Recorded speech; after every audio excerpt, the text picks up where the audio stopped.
네, 찬송가 471장 찬양하겠습니다. 471장입니다.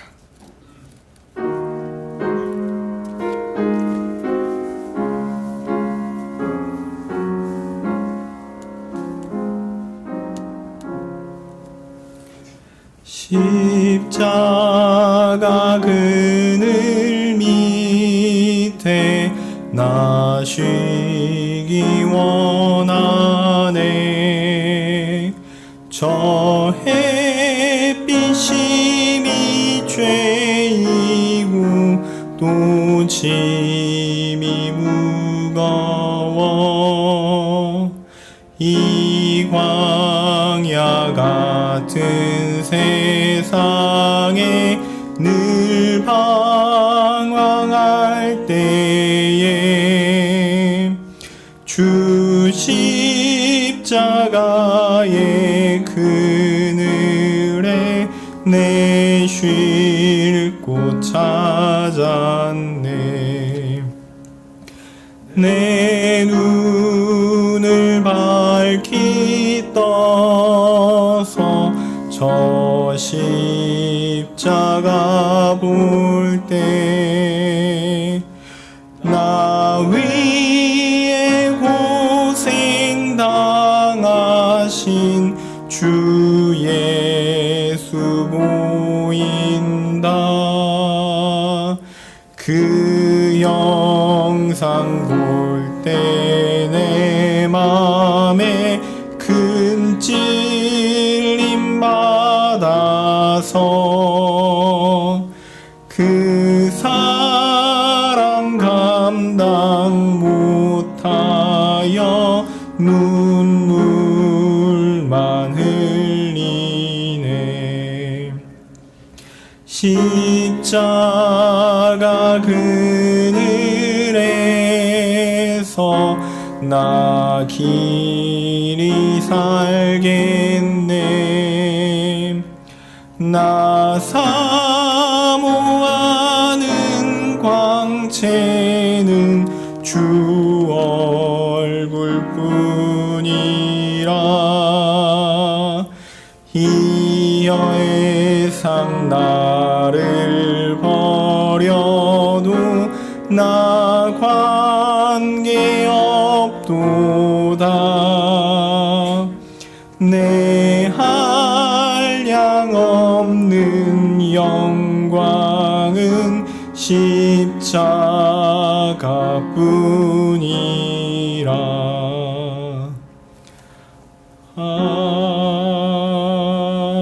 아멘. 532장 찬양하겠습니다. 532장입니다.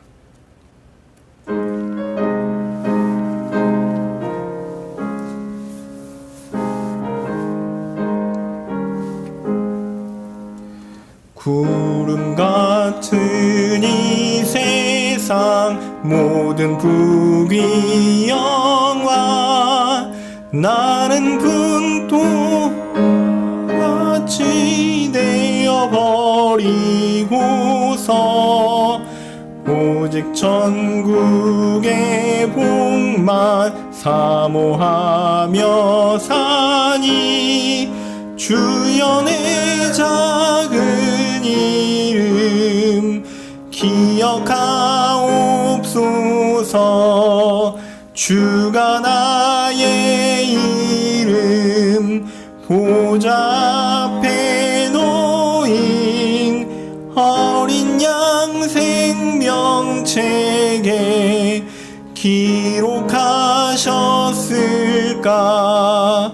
주여 보배 피로써 모든 죄 씻으사 나의 부정한 것을 씻어 밝히소서. 흰 눈보다 더 희게 죄를 씻었으니 지금 내 작은 이름 기록하옵소서. 주가 나의 이름 보좌 앞에 놓인 어린 양 생명책에 기록하셨을까. 죄가 하나도 없고 아무 병도 없는 영화롭고도 밝은 천국 올라가서 주와 같이 그곳에 길이 살리로다. 이런 소망의 삶은 참된 행복이라. 주가 나의 이름 보좌 앞에 놓인 어린 양 생명책에 기록하셨을까. 1절입니다. 구름 같은 이 세상 모든 부귀영화 나는 분토와 같이 내어버리고서 오직 천국의 복만 사모하며 사니. 주여 내 작은 이름 기억하옵소서. 주가 나의 이름 보좌 앞에 놓인 어린 양 생명책에 기록하셨을까. 주여 보배 피로써 모든 죄 씻으사 나의 부정한 것을 씻어 맑히소서. 흰 눈보다 더 희게 죄를 씻었으니 지금 내 작은 이름 기록하옵소서. 주가 나의 이름 보좌 앞에 놓인 어린 양 생명책에 기록하셨을까. 죄가 하나도 없고 아무 병도 없는 영화롭고도 밝은 천국 올라가서 주와 같이 그곳에 길이 살리로다.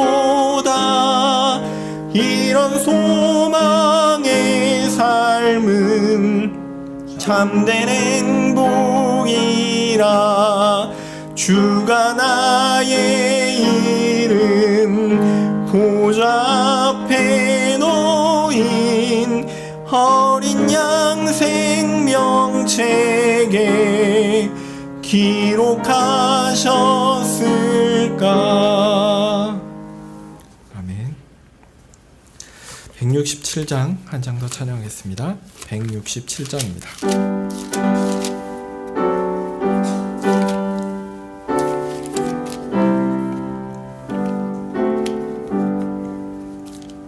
주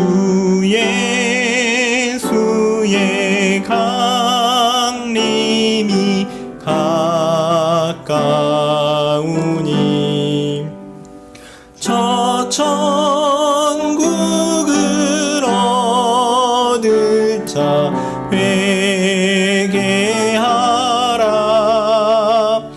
주 성령도 너희를 부르시고 무천사도 나와서 영접하네. 주 예수님 찾으시니 왜 의혹을 하면서 오지 않나 온 세상 죄 담당한 어린 양은 죄 많은 자 불러서 구원하네 이 세상이 즐기는 재물로는 내 근심과 고초를 못 면하리 또 숨질 때 위로를 못 얻으며 저 천국에 갈 길도 못 찾으리 내 아버지 주시는 생명 양식 다 배불리 먹고서 영생하라 고드심을 버리고 주께 오면 그 한없는 자비를 힘입으리. 아멘. 사도신경으로 우리의 신앙을 고백하겠습니다.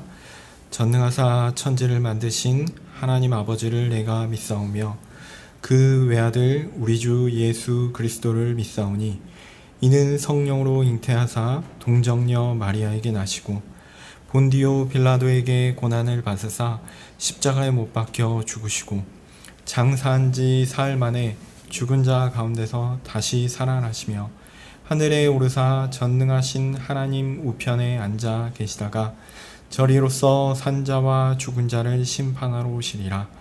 성령을 믿사오며 거룩한 공회와 성도가 서로 교통하는 것과 죄를 사하여 주시는 것과 몸이 다시 사는 것과 영원히 사는 것을 믿사옵나이다. 아멘. 거룩하신 하나님 감사합니다. 이 땅에서 우리가 수고로운 삶을 살지만 하나님께서 계획하시는 그날, 그리스도께서 재림하시는 그날 우리의 모든 것이 다 완성되어 하나님께서 우리에게 주실 영원한 복이 열릴 일을 기대합니다. 하나님, 이 땅에서 살아가는 하루하루의 삶이 그때에 비하면 불완전하고 또한 고통이 있고 아픔이 있을지라도 하나님께서 완성하실 그날을 기대하며 천국에서 살아가는 그 행복의 삶을 하루하루 당겨서 체험하는, 경험하는 그러한 삶이 되게 하여 주기를 소원합니다. 하나님의 말씀의 원리대로 하나님을 사랑하며 이웃을 사랑하며 그 행복을 우리가 이 땅 가운데 체험하며 살 수 있게 하여 주시기를 간절히 소원합니다. 주님, 그러한 삶을 살려고 할 때마다 이 땅에서 우리의 연약함은 우리의 발목을 잡고 우리로 다시 넘어뜨리며 세상의 삶을 살도록 죄악 가운데 이끌곤 합니다. 하나님, 그때마다 우리에게 찾아오셔서 우리를 붙잡으시고 다시 돌이켜 주께 나아갈 수 있도록 주여 힘을 더하여 주십시오. 주의 말씀을 들을 때 그 힘이 우리 가운데 솟구쳐 나오기를 간절히 소원합니다. 주의 말씀을 들을 때 우리의 연약함들이 치유되며 강건하여져 하나님 앞에 다시 나아갈 수 있게 하여 주시기를 간절히 소원합니다. 주님, 주께서 주의 말씀을 통해 주께서 이루실 귀한 아름다움의 완성됨의 소망을 품게 하여 주시옵소서. 예수님의 이름으로 기도합니다. 아멘. 네, 오늘 말씀은 이사야 66장입니다. 이사야 66장 15절부터 15절부터 21절까지 읽겠습니다. 이사야 66장입니다. 제가 가진 성경으로 구약 성경 1048쪽입니다. 제가 읽겠습니다. 보라, 여호와께서 불에 옹이 되어 강림하시리니 그 수레들은 회리바람 같으리로다. 그가 혁혁한 위세로 노를 베푸시며 맹렬한 화염으로 견책하실 것이라. 여호와께서 불과 칼로 모든 혈육에게 심판을 베푸신즉 여호와께 살육당할 자가 많으리니 스스로 거룩히 구별하며 스스로 정결케 하고 동산에 들어가서 그 가운데 있는 자를 따라 돼지고기와 가증한 물건과 쥐를 먹는 자가 다 함께 망하리라. 여호와의 말씀이니라. 내가 그들의 소위와 사상을 아노라. 때가 이르면 열방과 열족을 모으리니 그들이 와서 나의 영광을 볼 것이며 내가 그들 중에 징조를 세워서 그들 중에 도피한 자를 열방 곧 다시스와 뿔과 활을 당기는 룻과 및 두발과 야왕과 또 나의 명성을 듣지 못하고 나의 영광을 보지도 못한 먼 섬들로 보내리니 그들이 나의 영광을 열방에 선포하리라. 나 여호와가 말하노라. 이스라엘 자손이 예물을 깨끗한 그릇에 담아 여호와의 집에 드림같이 그들이 너희 모든 형제를 열방에서 나의 성산 예루살렘으로 말과 수레와 교자와 노새와 약대에 태워다가 여호와께 예물로 드릴 것이요 나는 그 중에서 택하여 제사장과 레위인을 삼으리라. 여호와의 말이니라. 아멘. 네, 인간론 주제를 가지고 말씀을 드려왔습니다. 제가 또 주일날 설교할 때 또 다루기도 했고 그래서 몇 차례 되었고요. 또 여름이 지나기 전에 이 주제를 좀 마무리하고자 해서 오늘로 인간론 주제를 마무리하려고 합니다. 앞서 우리는 하나님께서 그 사람과 맺으신 언약에 대해서 살펴보았습니다. 하나님께서 첫사람 아담과 맺으신 행위 언약은 가장 기본적인 언약으로 모든 사람에게 해당되는 것이다 라고 말씀드렸습니다. 인류가 살아가는 기본적 삶의 규범이 바로 그것입니다. 하나님의 법이 있고 그 법을 어긴 자에게 형벌이 주어지고 그 법 안에 계속 머물며 사는 사람은 하나님께서 우리에게 부여하신 생명을 누리고 삽니다. 우리가 언약이라고 하니까 뭔가 약속을 줘야 될 것 같잖아요. 그래서 우리가 하나님의 말씀대로 언약을 지키면 따로 상급이 있을 것이다 라고 생각하지만 실제로 아담의 상태를 생각해 보면 아담은 생명을 그냥 누리고 있었습니다. 어떤 의미에서 하나님의 말씀대로 선악을 알게 하는 나무의 열매를 먹지 않으면 그는 그냥 그 생명을 그대로 누리고 있는 것이었습니다. 어떤 의미에서 먼저 상급을 받았어요. 중립된 상태에서 법을 지키면 생명을 얻고 법을 어기면 생명을 잃어버리고 이런 게 아닙니다. 생명을 받은 상태로 누리면서 있었습니다. 그러니까 영원한 생명을 누리는 것은 하나님의 창조 상태나 다름이 없다라는 것이죠. 그 자체로 복이며 상급이었습니다. 다만 아담이 실패했죠. 실패하고 나서 하나님께서 다시 자기 백성들을 구원하시기로 하는 계획을 실행하심으로 실상 행위 언약이 그 자체로 끝나는 것이 아니라 그냥 영원한 생명을 그냥 누림으로 끝나는 것이 아니라 우리에게 아담의 상태와는 뭔가 다른 어떤 거냐면 영원히 타락하지 않는 더 나은 상태가 있음을 알려주고 있습니다.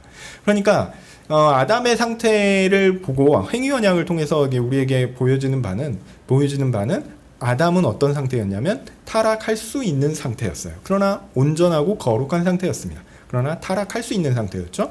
그러나 예수님이 오시고 나서 우리가 영원한 하늘나라에 들어가면 어떤 상태가 되냐면요, 타락할 가능성이 없는 상태가 됩니다. 그러니까 아담의 상태보다 우리가 그 예수님의 재림 이후에 얻을 상태가 훨씬 나은 거예요. 안정되고 더 이상 타락하지 않을 거기 때문에 영원히 하늘나라의 백성으로서 살아가는 삶입니다. 예. 그러니까 하나님께서 사실은 이 행위 언약을 통해서 그 약속을 주기로 하신 것이 아닌가 우리가 생각해 볼 수는 있죠. 그렇지만 행위 언약 자체 내에서는 그 생명을 누린다라는 것이 타락하지 않을 가능성까지는 얘기할 필요가 없었습니다. 왜냐하면 타락해 본 적이 없었거든요. 네. 어쨌든 그랬고요. 그래서 우리는 행위 언약이 그 자체로 끝나는 것이 아니라 예수님 오신 이후에 영원히 타락하지 않을 더 나은 상태가 있다는 것을 알려주고 있다는 것도 알 수 있습니다. 이것이 예수님께서 이루신 위대한 업적입니다. 그리고 우리가 그것을 누릴 것입니다. 그 일이 바로 은혜 언약을 통해서 이루어졌죠. 네, 은혜 언약은 성경에서 여러 다양한 사람들을 통해 다양한 사건들을 통해 드러나고 이루어졌습니다. 대표적으로 제일 먼저 나온 것은 창세기 3장 15절에 나오는 원복음이었죠. 여자의 후손과 뱀의 후손에 대한 이야기입니다. 그리고 나서는 이제 노아 홍수로 인한 심판이 있었죠. 노아 홍수의 심판을 통해서 죄 지은 인류가 싹 다 죽을 수 있다는 것을 이미 보여주셨어요. 하나님이 무시무시한 심판을 하실 수 있다는 것을 노아 홍수를 통해서 일종의 예시로 보여주신 겁니다. 그러나 하나님께서 이제 물로 심판하는 일은 더 이상 없을 거다. 그러면 뭘로 심판하실까요? 물론 이제 우리는 물과 불 얘기하니까 불 이렇게 자연스럽게 나오겠지만 어쨌든 물은 아니다라는 거죠. 근데 불이 될 것 같아요. 실제로 불입니다. 이제 역사는 노아의 심판 이후에는 어떤 식으로 되냐면요. 이제 하나님의 백성이 완전히 없어져 버린 것 같습니다. 왜냐하면 노아 자신이 하나님 마음에 합한 자라고 했지만 실상 그가 죄인이라는 것이 드러났고 그의 아들들도 죄인이라는 게 명백하게 드러났고 그의 후손들의 역사를 보면 바벨탑 사건으로 인해서 명백해집니다. 다 죄인이라는 것. 그래서 그 이후의 역사는 하나님의 백성이 누구인가를 찾는 과정이었다라고 할 수 있습니다.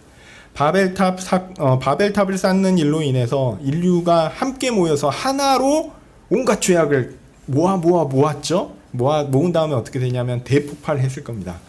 서로 이제 죽고 죽이는 일들이 아마 발생했을 겁니다. 그런데 그렇게 폭발하려고 할 때 하나님은 언어를 흩어버리셨어요. 그래서 온갖 곳에 온갖 언어로 이렇게 다 흩어져서 사람들이 다 흩어지게 됩니다.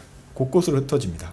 흩어지고 나서 국가를 이루고 서로가 서로의 죄성을 견제하면서, 그러니까 우리가 이기적이잖아요. 이기심은 죄로 말미암은 건데 이기심과 이기심이 만나서 서로 상승 효과를 이루는 게 우리 경제 시스템이잖아요. 자본주의가 이야기하는 게 그거 하잖아요. 서로가 이기적으로 행동을 했는데 그게 우리 전 사회적으로는 아주 발전적인 게 됐다. 여러분 애들 공부시킬 때 어떻습니까? 경쟁심을 좀 자극해서 막 하게 하죠. 이건 죄입니다. 그런데 문제는 이 죄가 우리를 발전하게 해요. 저는 하나님의 자비가 또한 이 부분에 있다고 생각합니다. 어쨌든 우리가 하늘나라 가면 그런 것도 다 없어질 거니까 너무 걱정하지 마십시오. 어쨌든 하나님께서 이렇게 죄 가운데 있지만 그 죄 가운데 완전히 소멸되어 파멸되게끔 하지 않고 우리를 이렇게 버티게끔 머물게 하셨어요. 근데 그것이 우리로 하여금 그냥 그렇게 살아서 열심히 발전해서 뭔가를 이루기 위해서 하셨습니까? 아닙니다. 하나님의 백성들을 모으시기 위해서 하셨어요. 하나님의 백성들이 그 땅 가운데 보존되고 종국에는 모두 다 하나님의 교회로 모으시기 위해서 인류를 보존시키셨던 것입니다. 하나님을 섬기는 사람들이 전혀 없었던 그런 상황 가운데 하나님은 누구를 부르셨죠? 한 사람을 부르셨습니다. 아브라함을 부르셨죠. 그리고 그를 하나님 백성의 모본을 삼으셨어요. 궁극적으로 하나님을 믿는 사람이 하나님의 백성이다라는 것을 보여주는 상징적 언약이 있습니다. 그게 아브라함의 언약이죠. 그래서 아브라함의 언약, 이후에는 모세 언약, 그리고 다윗 언약을 통해서 하나님께서 자기 백성을 어떻게 찾으시고 그들에게 어떻게 약속을 이루시는가를 시대 가운데 점진적으로 보여주는 일종의 발전하면서 진행하는 그런 언약이 바로 은혜 언약이었습니다. 이게 다윗 언약을 통해서 이 부분들이 완성되어 있다는 것을 우리는 보게 됩니다. 그리고 예수님은 이 궁극적으로 이 다윗 언약을 통해서 성취되었던 그 은혜 언약의 실체라는 것을 우리는 성경을 통해서 알 수 있죠. 그 언약을 통해 바로 교회가 그 실체와 유익을 함께 누리고 있습니다. 자, 그런 언약에 대한 내용이 있고요. 자, 이것을 우리가 인간론적인 맥락에서 살펴보고 있는데, 인간론은 기억하실지 모르겠는데 사람의 존재와 행위에 대해서 다룹니다. 존재에 있어서는 사람은 하나님을 섬기는 존재로 지음받았다라는 것이고요. 행위에 있어서는 사람이 행한 일은 뭐죠? 죄라는 거예요. 그래서 인간론에서 다루는 건 뭐냐면 사람은 하나님을 섬기는 존재로 태어났다라는 것과 사람이 행한 일, 죄에 대해서 다루는 것입니다. 그리고 하나님은 그런 죄인을 구원하신다라는 이야기가 이 언약에 덧붙여서 딱 나오는 겁니다. 그런데 하나님께서 이렇게 죄가 무엇인지 알려주시고 그 죄로 말미암아 그 죽을 수밖에 없는 자들을 구원하신다라는 이야기가 있는데, 그렇게 죄와 구원이 있는데 그 사이에 사실은 뭐가 있냐면 죄에 대한 형벌이 사실 필요합니다. 오늘은 그 얘기를 좀 해보려고 합니다. 죄에 대한 형벌이요 심판이 그 주제입니다. 이 주제는 은혜 언약을 통해 예수님께서 우리를 대신하여 그 죄에 대한 형벌과 심판을 담당하여 주신 것이기 때문에 엄밀하게 얘기해서는 인간론적 주제는 아니라고 할 수 있어요. 역사적 실현이 언제 되냐면 마지막 날에 이루어질 것이기 때문에 종말론에서 다루어지는 것도 좋습니다. 그러나 우리는 은혜 언약에 해당된 사람이라서 우리에게는 예수님께서 그 모든 죄와 형벌을 다 대신 감당하셨기 때문에 우리에게는 해당되지 않지만 은혜 언약에 해당되지 않는 사람들이 있거든요. 그 사람들에게 내려질 죄와 심판에 대해서는 분명히 언급될 필요가 있습니다. 그리고 그리스도께서 우리를 대신하여 감당하신 심판의 내용을 본 것 또한 우리에게 유익이 됩니다. 그리고 이는 동시에 우리가 어떻게 하나님 앞에서 완성될 것인가라는 것도 보게 합니다. 심판 이후에 있을 완성은 또한 핵심적 주제이며 또한 우리의 궁극적 소망이기도 합니다. 그래서 오늘은 이제 죄에 대한 형벌이 무엇인지, 그리고 그 죄의 형벌이 해결되었을 때 우리가 나아가야 할 완성은 무엇인지 이 이야기를 하려고 합니다. 요즘 매일 성경 본문이 요한계시록이죠. 요한계시록이라서 비슷한 내용들이 다루어지고 있습니다. 저는 오늘 성경의 축소판이라고 불리기도 하는 이사야의 마지막 부분을 통해서 이 심판과 완성에 대한 내용을 살펴보려고 합니다.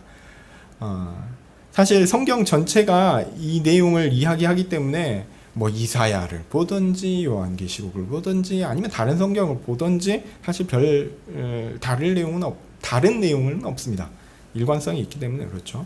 다만 구약 선지서가 잘 다루어지지 않아서 익숙하지 않고 또 그래서 저도 좀 살펴보고자 했던 거고요.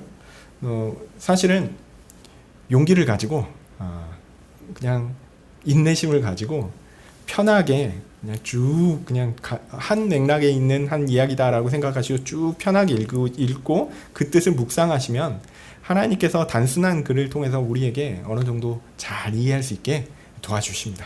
그러니까 선지서 하면 뭔가 이게 특별한 계시라 가지고 그걸 보고 있으면 우리가 잘 못 깨닫는 것이 당연한 거고 이렇게 생각하지 마시고요.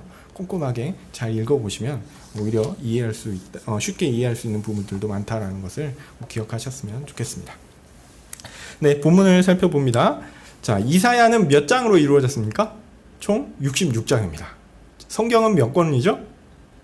66권이죠. 구약 39권, 신약 27권. 그래가지고 이 이사야서가 안 그래도 뭐 거의 시편에 준해서 옆에 있으니까 이게 성경의 거의 중간이기도 하고 성경 전체의 내용 사실은 종말론까지 잘 담고 있거든요. 그래서 성경 전체에 대한 내용을 잘 담고 있기 때문에 작은 성경이라고 불리기도 합니다.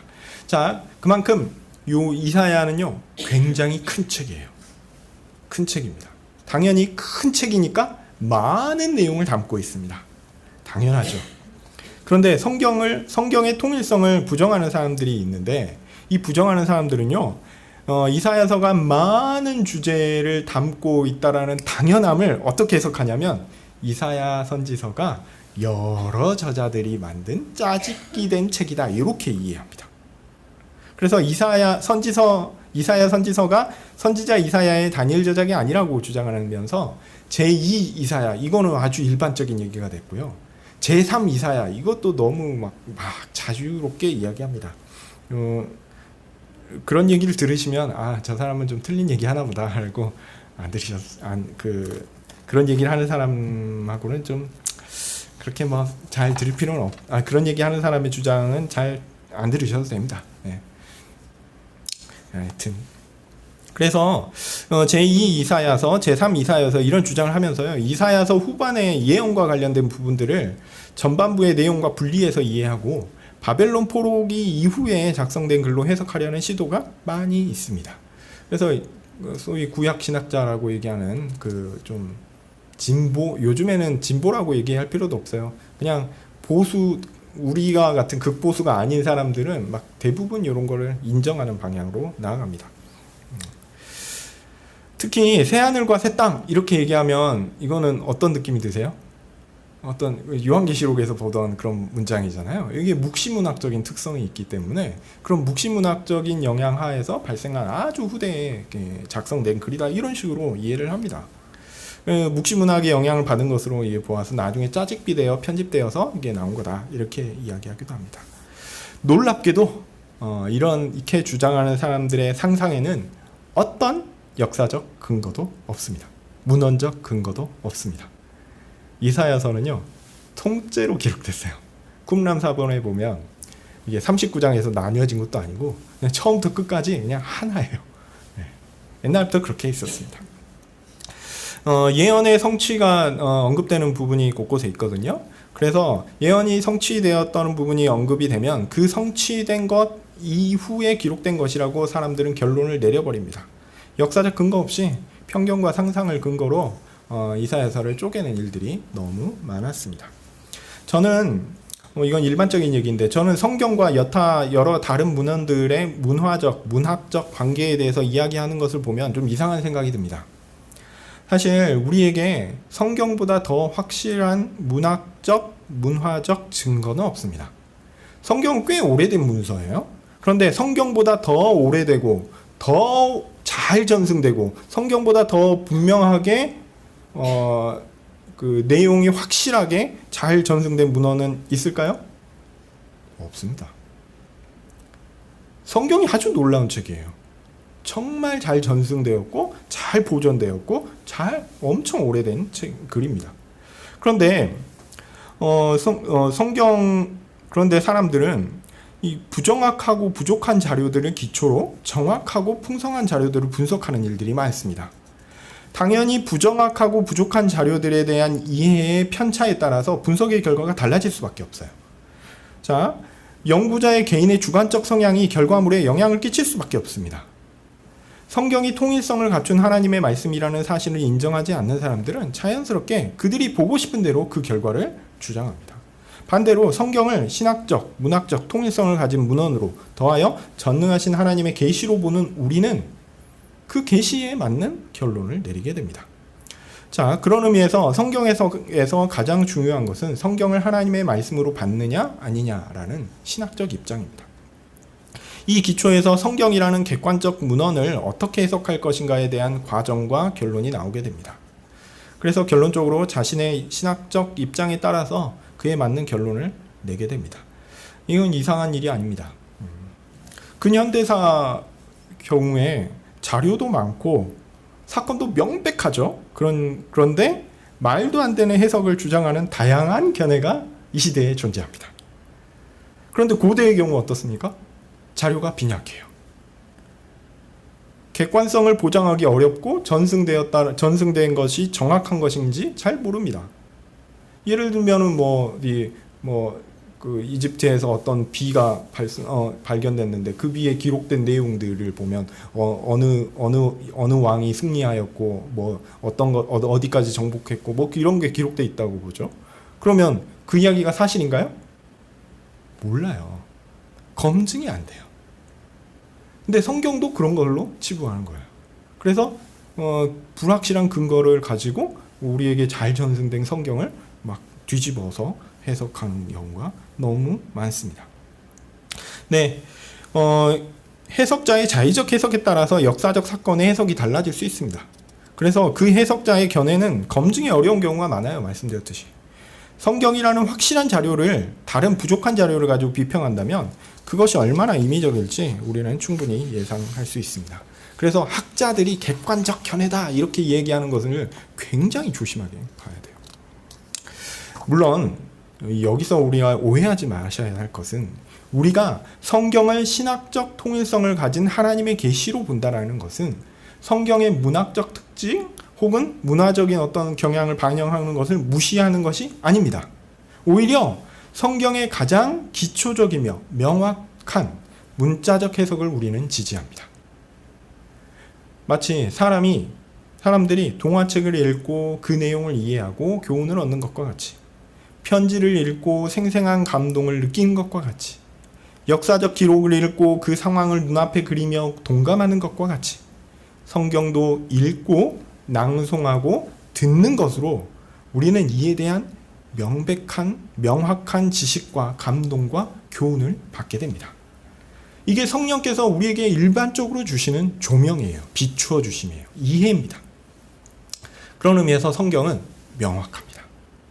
성경을 여러분 읽으시면요, 다 알 수 있어요. 물론 뭐 다 한다라는 것 자체가 조금 애매하긴 한데, 어쨌든 우리가 성경을 읽고 애매한 부분 좀 어려운 부분도 있을 수 있지만, 내용을 봤을 때 도대체 이게 수수께끼도 아니고 뭐냐 잘 모르겠다, 이렇지는 않습니다. 일반적인 것들은 다 알 수가 있어요. 오늘 이사야 본문도 그렇습니다. 읽다 보면 그 의미를 맥락에 따라 잘 따라가면 이해할 수 있고요, 또 그렇게 어렵지 않게 우리에게 마땅한 지식과 감동과 교훈을 주기도 합니다. 이 확신을 가지고 본문을 함께 읽어 나갔으면 좋겠습니다. 그래서 혹시 제가 오늘 설명을 막 했는데 도대체 무슨 말인지 모르겠다 라면 그건 성경이 잘못된 게 아니라 제가 잘못한 겁니다. 저를 좀 야단을 치셔야 되는 상황이니까 성경 자체는 매우 명확하다라는 것을 꼭 기억하시면서 생각하셨으면 좋겠습니다. 자, 이사야 66장 다시 얘기하겠습니다. 이사야 66장은 요한계시록을 연상케 합니다. 마지막 날에 대한 이야기죠. 비슷한 이야기가 앞에서부터 쭉 읽어보면 비슷한 이야기가 계속 반복되어서 나와요. 반복되어 나오기 때문에 주제를 좀 더 명확하게 하는 겁니다. 이것 반복 자체가 어떤 뛰어난 문학적 기법이다라고 저는 생각합니다. 그리고 그 핵심은 뭐냐? 심판, 그리고 완성입니다. 오늘 살펴볼 본문은 15절부터인데요. 그 앞에 있는 맥락을 잠깐 말씀드리면, 본문 펴놓고 보십시오. 10절에서 예루살렘을 사랑하는 사람들은 그 성읍과 함께 기뻐하고 즐거워하라고 합니다.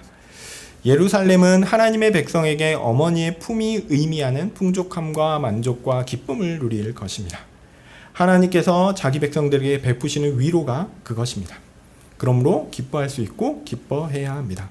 여기에서 14절 마지막 부분은 흥미롭죠? 여호와의 손이 그의 종들에게 나타나고 그의 진노는 그의 원수들에게 더할 것이라. 자기 종들, 자기 백성에게 하나님의 손이 나타나죠? 자비로운 손길이 있겠죠. 그리고 반대로 자기 원수들에게는 진노가 있을 것입니다. 그러니까 자비로운 손과 진노가 있을 거다라는 얘기입니다. 그런 점에서 하나님의 위로와 심판은 함께 있는 것입니다. 하나만 있는 게 아니에요. 마지막 날에 대한 이야기도 마찬가지입니다. 하나님의 진노가 있고 동시에 하나님께서 하나님의 백성을 부르시는 위로와 자비의 기쁨이 함께 있습니다. 이것은 결코 이상한 것이 아닙니다. 한편에는 진노가 있고요, 한편에는 위로와 자비와 즐거움이 있다는 것. 15절입니다. 여호와께서 불 가운데 오실 것입니다. 불은 태우는 것이요 심판을 가리킵니다. 이 불은 매우 강력합니다. 뒤에 수레가 등장하는데 일종의 전차와 같은 것이라고 생각하시면 좋을 것 같습니다. 여호와께서 회오리 바람과 같이 강력한 위세를 가지고 불전차를 이끌고 오십니다. 싸우려고요. 모두 다 태워 없애버리려고요. 화염으로 그들을 책망하시기 위해 오십니다. 이 부분은 명백히 여호와 하나님의 진노와 심판에 대한 내용입니다. 우리는 하나님을 자비로운 분이요 사랑이 풍성하신 분이라고 믿습니다. 그래서 하나님의 진노와 심판을 이렇게 강력하게 표현하는 것들에 대해서는 상당히 부담을 갖기도 합니다. 그러나 우리는 기억해야 합니다. 하나님은 하나님의 법을 떠난 것에 곧 죄에 대해 진노하시는 분이십니다. 하나님은 죄를 그냥 그럴 수도 있지, 그래 좀 봐줄게, 이런 식으로 그냥 넘어가는 마음씨 좋은 너그러운 분이 아닙니다. 오히려 죄가 무엇인지를 분명하게 짚으시고 그 죄에 대한 마땅한 형벌을 요구하시며 그 처벌을 직접 하시는 분입니다. 하나님은요, 무서운 분이에요. 하나님은 만물의 창조자요 주인이시요 동시에 주관자이십니다. 우리는 법의 집행을 공적 영역에 맡겨서 시행합니다. 그래서 어떤 범죄에 대해서 개인이 사적으로 처벌하는 것, 이거 허용하지 않습니다. 이게 우리의 법이죠. 그 이유는 하나님께서 법의 처벌을 시행할 권한을 공적 기관에게 주셨기 때문입니다. 즉, 이 세상에 공권력을 갖는 기관들은 그들이 인정하든 인정하지 않든 혹은 알든 모르든 모두 하나님의 권한을 위임받아 하는 것입니다. 그러므로 이 기관들은 하나님의 공정하신 성품을 따라 매우 공정하고 엄중하게 공권력을 행사해야 합니다. 권력자들이 법을 공정하지 않게 임의로 권력을 사용한다면 그것은 단지 그들이 부패했다라는 것을 의미하는 게 아닙니다. 이 부패에 대한 처벌만 받는 게 아니에요. 나중에 하나님께서 맡기신 그들의 책임을 행하지 않는 겁니다. 그들은 분명 하나님의 심판의 날에 하나님께서 맡기신 일을 하지 않은 것에 대한 엄청나게 큰 심판을 받게 될 것입니다. 마치 오늘 말씀처럼 회오리 바람과 같은 강력한 불술의 심판을 당하게 될 것입니다. 네, 이게 오늘의 주제는 아니니까 하여튼 드리고 싶은 말씀은 이겁니다. 하나님은 하나님의 법을 어긴 범죄에 대한 처벌에 있어 최종 결정권자이시며 최종 시행자이십니다. 하나님은 이 처벌을 현재는 공권력과 교회에 임시적으로 맡기셨습니다. 마지막 날에는 이렇게 미뤄오고 어떤 의미에서 약화되었던 그 처벌을 온전한 형태로, 온전한 정도로 완전하게 시행하실 것입니다. 자, 그리고 우리가 기억해야 할 것이 있습니다. 하나님의 법은 무엇입니까? 곧 하나님께서 형벌을 내리시는 기준은 무엇입니까? 이걸 기억해야 돼요. 하나님의 법은 하나님을 온 힘과 온 뜻과 온 정성을 다하여 사랑하고 이웃을 내 몸과 같이 사랑하라는 정신 가운데 단 한 번도 실패하지 않고 지속적으로 성공하는 삶을 사는 것입니다. 이 요구는 사실상 첫사람 아담에게 요구되었던 행위입니다. 행위 언약의 조건입니다. 그것과 동일해요. 선악을 알게 하는 나무의 실과를 먹지 말라라는 그것의 궁극적인 의미가 그것입니다. 첫사람 아담은 이미 그것을 실천하는 상황이었어요. 그리고 그에게 있어서 이것은 어려운 일이 아니었습니다. 그가 숨 쉬듯 마음껏 행하면 하나님을 섬기고 이웃을 사랑하는 가운데 아름답게 살 수 있었습니다. 그런데 문제는 뭡니까? 첫사람 아담이 언약을 지키는데 실패하였고 그가 대표하였던 그의 모든 후손들은 아담 안에서 함께 범죄했다는 사실입니다. 그래서 우리는 태어나면서부터 죄인입니다. 그것이 원죄입니다. 우리는 태어나면서부터 하나님의 법을 어긴 상태로 태어났고요.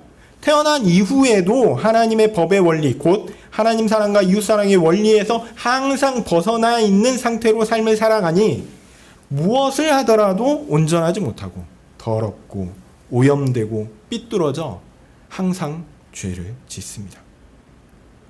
하나님께 합당하지도 않고요. 이웃 사랑에도 항상 부족합니다. 이렇게 자범죄도 매 순간 짓게 됩니다. 우리는 숨을 쉬면 죄를 짓습니다. 이게 우리의 본 모습입니다. 자, 그렇다면 하나님은 이 범죄를 어떻게 해야 됩니까?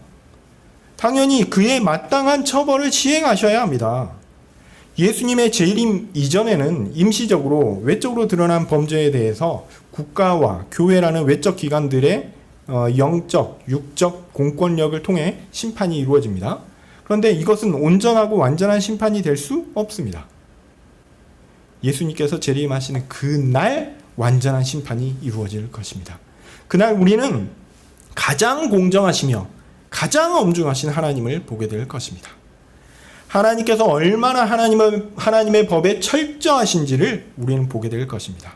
하나님의 법을 어기는 것이 얼마나 무서운 결과를 가져오는지를 우리는 보게 될 것입니다. 어떤 의미에서 15절, 16절 말씀은 하나님께서 죄인에게 행하실 무시무시한 심판을 사람의 언어로 표현하기 위해 좀 상징적으로 알려주는 것이 아닌가 이렇게 볼 수 있습니다. 16절에 불과 칼로 심판하신다고 하니까 그 장면이 매우 끔찍하고 잔인하다라고 생각될 수 있죠. 그래서 하나님의 심판이 좀 너무 과한 거 아니냐, 너무 과하게 표현된 거 아니냐 이렇게 생각할지 모릅니다. 그런데 아닙니다. 오히려 성경은 우리의 경각심을 알리기 위한 목적도 있고 그것의 가시적인 모습을 통해서 우리에게 경고하시기 위한 것이고 우리가 좀 더 이해가 잘 되도록 상상할 수 있도록 알려주셨다라는 점에서 제가 볼 때 좀 부드럽게 유하게 표현된 것 같습니다. 하나님의 공정한 심판은 죄인을 향하여 결코 쉬지 않으십니다. 결코 봐주는 게 없습니다. 그러므로 죄에 대하여 두려움을 갖는 것, 이건 나쁜 게 아니에요. 하나님이 엄중한 태도로 그 죄를 바라보고 계신다는 것을 두려워하는 것, 그것은 결코 나쁜 것이 아닙니다. 하나님은 내적인 것까지 다 보시기 때문에 범죄의 어떤 것도 놓치지 않고 완전하게 처벌하십니다. 그런데 사람들은 자신들이 느끼는 외적인 것만 느끼죠. 그렇게 생각하죠. 하나님께서 자신의 이런 모습은 잘 알지 못할 거라고 착각합니다. 암도 없지? 그러면서 나쁜 짓을 하죠. 하나님도 안 보고 있겠지? 하나님 다 보신다니까요. 그래서 17절 말씀처럼 스스로 거룩하게 하고 구별하고 스스로 정결하게 하고 하나님을 잘 섬기는 것처럼 꾸미는 자들이 있습니다. 마치 하나님을 잘 섬기고 하나님의 거룩한 백성인 것처럼 사랑합니다. 그런데 정작 그들의 본질은 전혀 다릅니다. 하나님께서 먹지 말라고 그만 가증한 것을 먹습니다. 여기서 돼지고기가 나오니까 내가 좋아하는 건데 이렇게 생각하실 수 있지만 구약시대의 돼지고기는 먹으면 안 되는 음식이에요. 그러니까 돼지고기 자체가 나쁘다는 게 아니라 하나님이 금지하신 음식을 취했다라는 겁니다. 하나님께서 가증하다라고 여긴 일들을 행했다라는 거죠. 하나님께서 먹지 말라고 그만 가증한 것을 먹었습니다. 달리 말해서 몰래, 겉으로는 막 깨끗하고 겉으로는 엄청 거룩한 것 같은데 속으로는 온갖 하나님의 법을 무시하며 어기는 자들이었습니다. 은밀하게 죄를 짓는 자들이었습니다. 그들은 하나님조차 속일 수 있다라고 생각했을지 모릅니다. 그러나 하나님은 다 아십니다. 하나님은 그렇게 외식하는 자들을 결코 놓치지 않으십니다. 불과 칼로 이런 죄를 범한 사람들을 모두 죽음의 형벌로 처벌하실 것입니다. 이것이 하나님의 공정한 심판이요 마지막 날에 이루어질 위대한 공의입니다. 하나님의 공의가 이루어지면 우리에게 남는 것은 무엇입니까? 여러분 죄인이죠. 저도 죄인입니다. 우리에게 남는 것은 무엇입니까? 바로 영원한 죽음의 형벌입니다.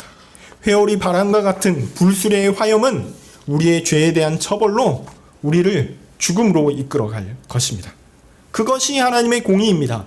아담의 모든 후손이 죄를 지었기 때문에 아담의 후손으로 원죄를 가지고 태어난 사람은 예외 없이 이 공의로운 형벌에 처해져야 마땅합니다.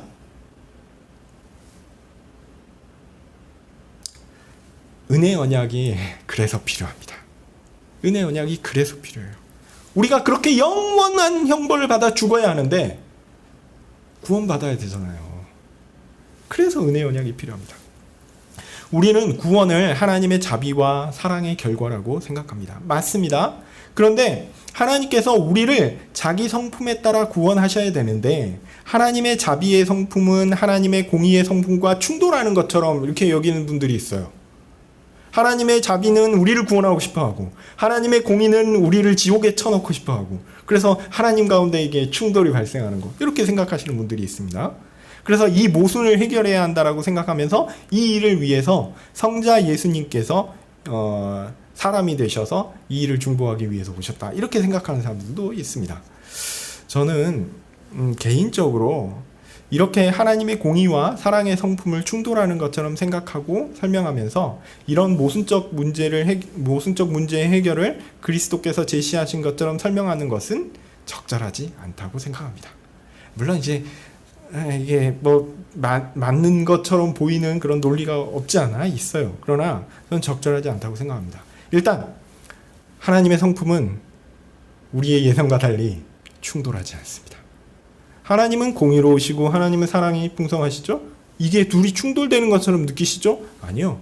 하나님은 충돌되지 않아요. 하나님은 그렇게 충돌이 없으신 분입니다. 이거를 이렇게 그 조직신학적 용어로 단순성 이렇게 얘기하는데요. 어쨌든 하나님은 그 성품에 있어서 충돌함이 없습니다. 또 하나 하나님의 뜻은 심판과 구원 가운데 이렇게 해야 되나 저렇게 해야 하나 망설이거나 머뭇거리심이 없습니다. 일단 하나님의 뜻이 둘이 아니에요. 둘인 적이 없습니다. 또 하나님의 뜻은 변경된 적도 없기 때문입니다. 성부 하나님과 성자 하나님께서 뜻이 다르거나 서로 분리되거나 충돌하거나 설득을 통해 그 뜻이 변경되거나 이런 내용은 더더욱 아닙니다. 이런 식의 이해와 설명은 정말 하나님이 하시는 일을 사람 수준으로 끌고 와가지고 내가 볼 때 이 부분은 좀 충돌이 있을 것 같아. 내가 볼 때 이 부분은 그래 성자께서 좀 설득하시는 영역이 아닐까? 이렇게 생각하는 거예요.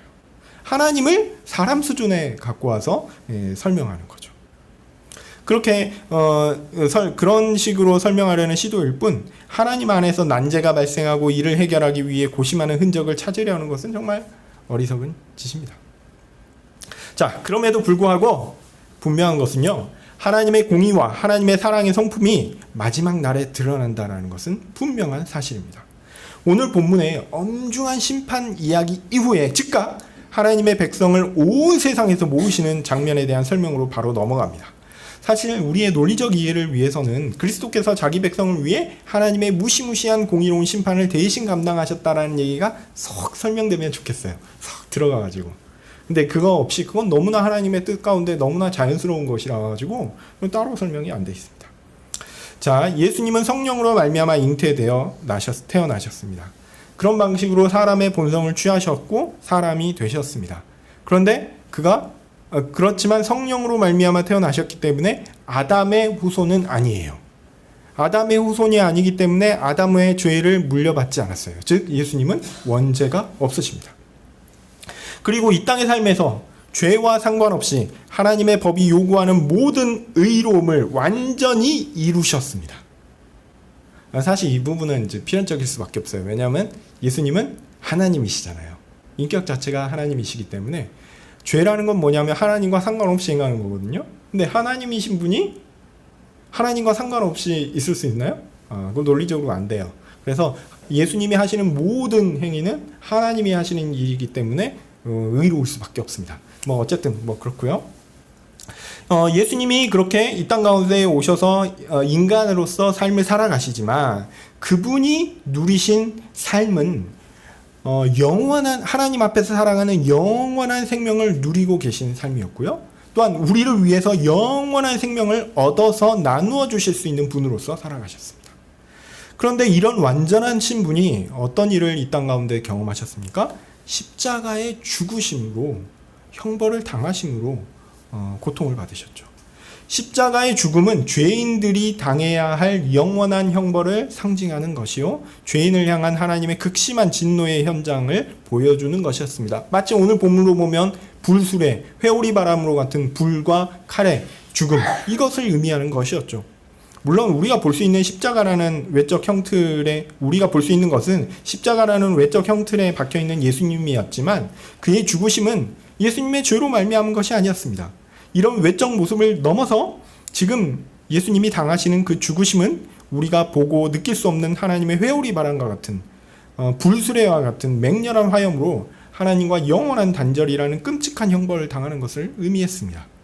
예수님께서 영원하고 무한하신 하나님이시기 때문에 하나님의 영원하시고 무한한 형벌을 충분히 감당하실 수 있었고, 십자가의 죽으심의 가치는 그렇게 영원하고 무한하신 형벌을 대신 갚으신 것으로 하나님께서 구원하시기로 선택하신 사람들의 모든 죄와 형벌에 충분한 것이 되었습니다. 이런 기초에서 예수님을 믿는 사람은 예수님의 대속적 죽음과 또한 그의 완전한 의의를 받아 영원한 생명을 누리게 되는 것입니다. 이 일을 위해 예수님과 구원받기로 선택된 사람들이 맺은 언약이 은혜 언약입니다. 물론 하나님과 맺은 언약이라고 은혜 언약을 이렇게 얘기하기도 하는데요. 하나님의 요구 수준은 사실은 한 번도 바뀐 적이 없어요. 하나님은 아담에게 요구하신 것이나 예수님께 요구하는 것이나 다 전부 다 행위 언약 수준에서 모든 것들을 완전하게 다 행하라, 하나님 앞에 온전하게 행하라는 그 법에 있어서 그렇게 요구하고 있기 때문에 어떤 은혜를 이야기하기는 어렵고요. 예수님께서 대표하기로 한 사람에게 베풀기로 하신 그 구원이라는 점에서 은혜가 있기 때문에 구원받은 사람과 예수님과의 언약을 은혜 언약이라고 보는 것이 조금 더 정확한 표현이 아닐까 이렇게 생각합니다. 네, 그래서 그들이 하나님을 믿음으로, 예수님을 믿음으로 구원을 주시기로 약속하셨다라는 것이 초점입니다. 예수님께 의지하며 의존하는 사람들이 구원의 예수님께 의지하며 예수님을 의존하는 사람들의 구원이 이 은혜 언약에 있어서 핵심입니다. 그래서 아브라함, 모세, 다윗을 통해서 역사적으로 교훈된 언약이 사실은 그것이었죠. 그리고 궁극적으로 예수님께서 이 땅에 육신을 가지고 오신 이후에 역사적 사건을 통해서 이런 구원의 역사가 완성되었습니다. 이 소식을 우리는 무엇이라고 부릅니까? 구원의 복된 소식, 복음이라고 부릅니다. 이 복음을 누가 소유했죠? 교회가 소유했습니다. 교회는 이전에는 한 사람, 아브라함, 그리고 한 민족, 이스라엘 민족에게 집중되어 전파되었고 예시되었고 설명되었다라고 하면, 이제는 예수님을 통해 완성된 이후에는 모든 민족들 가운데 전파됩니다. 그래서 하나님은 모든 민족들 가운데 하나님을 섬기는 사람들, 달리 말해서 하나님께서 구원하기로 선택한 사람들, 달리 말해서 교회의 구성원들을 모으십니다. 그래서 18절 이후에 나오는 내용들이 사실은 그 교회의 확장성에 대한 이야기입니다. 여전히 사람들은 죄인이죠.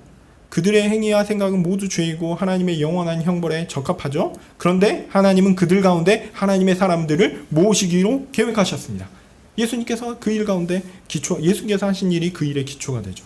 나라가 다른 사람들, 언어가 다른 사람들을 모으십니다. 그래서 그들로 하여금 하나님의 영광을 보게 할 것입니다. 하나님께서 세우신 놀라운 구원의 계획을 보게 하시고 하나님께서 계획하신 영원한 나라의 기쁨에 참여하게 하시며 놀라운 은혜를 소망하게 하실 것입니다. 19절에 하나님은 놀라운 징조를 세우서 일종의 시그널, 사인입니다. 표지입니다. 이것을 예수 그리스도의 표지를 보고 그곳으로 모여들라라는 것과 마찬가지로 세상의 악한 생각과 행위들을 피해 하나님께 온 사람들을 다시 온 민족으로 보내어 그들로 복음을 전하게 하실 것입니다. 다시스, 뿔, 룻, 두발, 야완 등 먼 이방 민족들에게 보내고 심지어 이름도 듣지 못한 곳에 하나님의 사람들을 보내어 복음을 전하게 하여 그들을 교회로 모으실 것입니다. 자, 그렇게 모은 하나님의 사람들은 자신의 귀한 것을 가지고 하나님을 섬기기 위해 예루살렘으로 나올 것입니다. 이 부분에 대한 해석이 좀 20절인데요. 20절은 조금 해석이 이렇게 앞뒤 문장을 완전히 바꿔버려가지고 좀 애매하게 된 부분들이 있습니다. 혹시 영어나 아니면 다른 번역들을 보실 수 있는 분들은 함께 보시면서 참고하셨으면 좋겠습니다. 네. 하나님은 그렇게 세상 곳곳의 사람들을 하나님을 섬기고자 예루살렘으로 상징되는 하나님의 집에 오도록 하셨습니다. 자, 하나님의 나라를 상징하는 것은 교회라고 말씀드렸죠. 그렇게 순전하고 고귀한 마음으로 하나님을 섬기고 하나님의 백성으로 영원한 축복을 누리고 하나님의 충만한 은혜를 받고자 하나님의 교회의 사람들은 몰려들 것입니다. 이렇게 이사야 선지자는 하나님의 교회의 확장을 이야기합니다. 심지어 이제 하나님을 섬기는 일에 봉사하는 레위인과 제사장의 직분에 대한 제한도 사라질 것입니다. 과거에는 어땠죠? 이스라엘 족속, 레위 지파, 그리고 레위 지파 내에서도 그 족속의 그 집안에 따라서 이게 하는 일들이 다 달라졌죠? 그거는 하나님께서 아주 특별한 일을 위해서 세우는 어떤 특별한 의미가 있는데 이것들을 모든 민족들 가운데 오픈하는 거예요. 새로운 시스템이 우리 가운데 올 것입니다. 지금 우리가 누리고 있는 교회의 모습이 사실 그런 것이죠. 21절이 그 얘기입니다. 하나님께서 그들 가운데 하나님을 진실로 섬기는 자들을 부르실 것이고 그들로 하여금 하나님을 제대로 예배하게 하실 것입니다. 이것은 이스라엘 백성들이 가진 하나님의 법과 나라와 예배가 폐지됐다라고 말하기도 하는데요. 꼭 폐지됐다라고 보면 안 됩니다. 오히려 하나님께서 이스라엘 백성들에게 주셨던 모든 상징들을 이제 실체를 온전히 드러내어 그 상징되었던 것에 머물 필요가 없이 하나님께서 완전하게 완성하시는 온전한 하나님 나라에서 시행되는 그 예배의 완성을 보게 될 것이다 라는 것을 의미하는 것이죠. 이렇게 우리는 하나님 나라의 완성을 보게 될 것입니다. 모든 민족들 가운데 하나님을 섬기는 백성들이 나오고 그들 가운데 하나님의 영원한 나라가 완성되며 하나님을 바로 섬기는 영원한 축복을 선포하며 하나님 나라의 행복이 가득한 것이 이루어질 것입니다. 오늘 읽지는 않았지만 22절 보십시오. 말씀처럼 새하늘과 새 땅에서 너희 자손과 너희 이름이 항상 있을 것이다. 이 말씀이 성취될 것입니다. 하나님을 섬기는 것, 하나님의 백성으로서 하나님 나라에서 영원한 생명의 삶을 살아가는 것, 하나님을 사랑하고 이웃을 사랑하는 원리 가운데 죄와 상관없이 항상 행복한 삶을 살아가는 것, 이것이 하나님께서 마지막에 하나님의 백성들을 위하여 계획하신 것입니다. 놀랍게도 그것이 우리의 삶의 궁극적인 완성입니다. 우리는 하나님을 섬기며 하나님의 법을 지키는 가운데 영원한 행복을 누리도록 창조되었습니다. 비록 타락으로 말미암아 그 모습이 왜곡되어서 삐뚤어졌지만 하나님은 구원하기로 선택한 사람들을 불러서 자기 아들 예수 그리스도를 통하여 구원하시고 다시 하나님께서 계획하셨던 완전한 하나님의 백성으로, 하나님 나라의 구성원으로 하나님께서 계획하셨던 영원한 생명을 누리며 행복하게 살도록 하십니다. 그렇게 교회를 통해 하나님은 사람을 창조하신 목적을 완성하십니다. 이게 인간론의 끝입니다. 마지막 날 예수님이 하실 그 위대한 일들이 우리를 창조하신 그 목적을 이루시는 것으로 끝날 것입니다. 인간론의 주제의 목적이 여기 있습니다. 사람은 하나님께서 창조하셨죠. 근데 하나님께서 사람을 창조하신 목적이 있습니다. 그리고 그 목적은 교회를 통해서 이루어질 것입니다. 하나님께서 창조하신 목적을 향해 나아가고 있습니다. 역사가 그것을 향해 나아가고 있습니다. 하나님의 백성, 곧 교회는 하나님께서 창조하신 목적을 따라 영원한 생명이라는 축복을 누리며 살게 될 것입니다. 여러분, 저와 여러분 모두 그 소망을 가지고 계시죠? 하나님께서 창조 때 우리를 위해 가지고 계셨던 그 완성될 그 목적, 그 일을 기대하십니까? 그 일을 기대하며 마지막 날을 기대하며 오늘 하루하루의 삶을 그 기대와 함께 용기 있게 살아가시기를 간절히 소원합니다. 기도하겠습니다. 거룩하신 하나님, 감사합니다. 죄인인데 주님께서 우리를 구원하기로 선택하사 주의 아들 예수 그리스도로 말미암아 구원을 베푸시고 우리에게 놀라운 생명을, 영원한 생명을 주시기로 하심에 감사합니다. 주께서 우리를 창조하실 때 이루고자 했던 그 목적이 주께서 오시는 그날 이루어지리라 믿습니다. 우리가 그 소망을 가지고 이 땅의 하루하루의 삶을 용기를 가지고 살 수 있게 도와주십시오. 주께서 오실 그날을 기대합니다. 예수님의 이름으로 기도합니다. 아멘. 하늘에 계신 우리 아버지여, 이름이 거룩히 여김을 받으시오며 나라의 임하옵시며 뜻이 하늘에서 이룬 것 같이 땅에서도 이루어지이다. 오늘날 우리에게 일용할 양식을 주옵시고 우리가 우리에게 죄 지은 자를 사하여 준 것 같이 우리 죄를 사하여 주옵시고 우리를 시험에 들게 하지 마옵시고 다만 악에서 구하옵소서. 대개 나라와 권세와 영광이 아버지께 영원히 있사옵나이다. 아멘.